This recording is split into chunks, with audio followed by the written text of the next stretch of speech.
Hello again, everyone. Welcome back to our quick overview study guide of the book of Matthew. We're in chapter 25. Jesus is continuing from chapter 24 here, where he's telling his disciples a story of the virgins. Here we have 10 virgins. Keep in mind that this is a very long discussion, but I'll sum it up that these virgins, everyone thinks they're women, but they're not. You can kind of compare that to what's said in Revelation. I believe it's chapter 14 about the virgins. Women don't meet the bridegroom in this culture like this. So virgins just means pure. So you have some pure people, Christians, but 5 of them are wise and 5 of them weren't. Okay, that's the story here. We got good people, but 5 of them were stupid. And 5 of them thought ahead. And that's what this is. You need to think ahead. Then the bridegroom comes when they least expect it. They go to light their lamps, and guess what? 5 of them don't have enough oil. It's pretty similar, I think, to the wedding feast. I think that was Matthew chapter 22, if I remember correctly. Someone got in without their wedding clothes. They just kind of snuck in. A little different here, just a little. I think this is more of, he wants you to be prepared.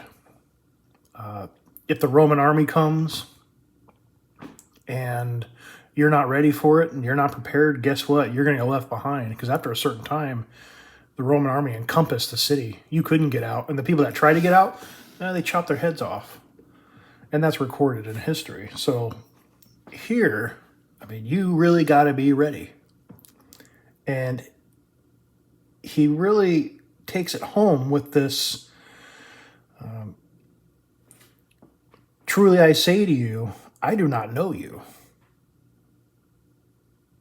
Do you see that? Lord, Lord, open up for us. Truly I say to you, I don't know you. The others went to the wedding feast. Good people, but they weren't prepared. I don't know you. Outside, gnashing of teeth, weeping, etc., etc. We have the talents again, same thing. Putting things in possession. Slaves and a master. These stories, if you think about it, they seem a little different, and I think they are in some cases, but the main point is the same. It's be a good slave, because that's what we are. We are slaves. That's the direct word for it. And here he's saying, be a good and faithful slave, and I'll put you in charge of many things. You don't, and you'll be thrown out in the outer darkness. That's basically what it is. Faith, loyalty, honesty, doing what's right. Doing what's right when the master comes, sees you doing what is right, instead of doing what was wrong and him coming and seeing you doing what was wrong. Now then we get into the judgment. Now, a lot of people say this hasn't happened yet. Well, guess what? That's not true. What is correct is the old covenant.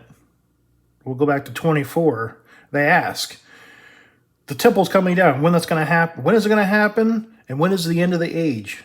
Well, etc., etc. Tribulation. After the tribulation, the sun will be darkened, etc., etc., etc. Abomination of desolation. The day is coming. I don't know when the day is coming, but it's coming in your generation. So everyone who's standing here, it's going to happen before the last person dies.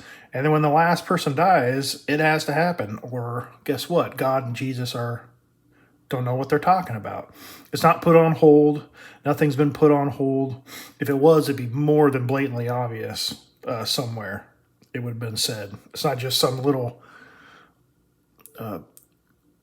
blurp in some cryptic line somewhere out of context. That's not what this is saying. So, no more temple, no more old covenant. That's what we refer to as no more old covenant. Well, what happens then? Do you think the Jews right now are still waiting around for this new covenant to end?